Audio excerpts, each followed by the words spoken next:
Guys, if there's one thing na may papayo ko sa mga kagaya kung bago pa lang sa 3D printing is calibrate your filaments, especially mga third-party filaments. Bukod sa pag-proper dry nila bago gamitin, mas maganda kung ika-calibrate nyo rin.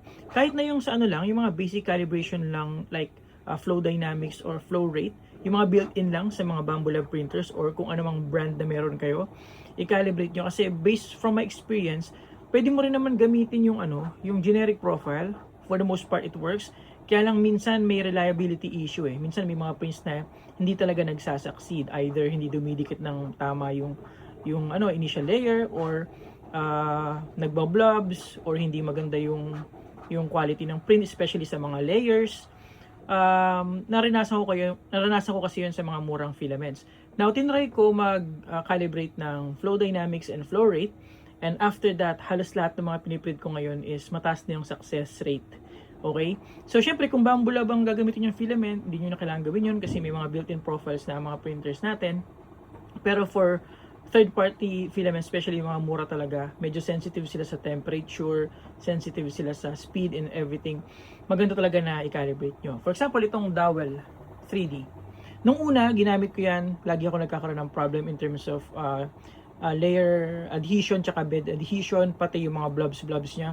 Pero after ko gawin yung flow dynamic and tsaka flow rate calibration, yung built-in lang sa Bambolab Studio, gumanda talaga yung result ng mga prints ko. And masasabi ko na may confidence na akong gamitin siya kahit overnight or kung kahit matagalan na pagpiprint compared to before. Yung dati parang cross fingers pa ako kung matatapos ba yung print o hindi. Pero ngayon okay na. Kasi yung Dowel 3D napansin ko medyo sensitive siya sa temperature. Like for example, PETG, imagine nyo, sa experience ko, pag tinaasan mo siya over 50 or 55, sobrang kapit na niya eh. Hindi mo siya matanggal agad eh.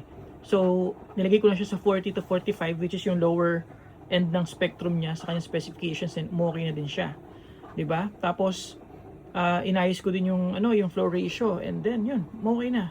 So, yun ang mapapayo ko sa inyo based sa 500 hours of experience dito sa Bambolab P2S. Sana makatulong sa inyo. Mag-release ako ng full video ko about the calibration process na ginawa ko, pati yung mga results. So, abangan nyo na lang yun. Pero for now, yun ang payo ko. Calibrate your filament. Pero kung tingin nyo, hindi nyo naman kailangan, go! Kayo naman yan eh. Sariling decision nyo naman yan. Ako nagpapayo lang. Okay, thank you!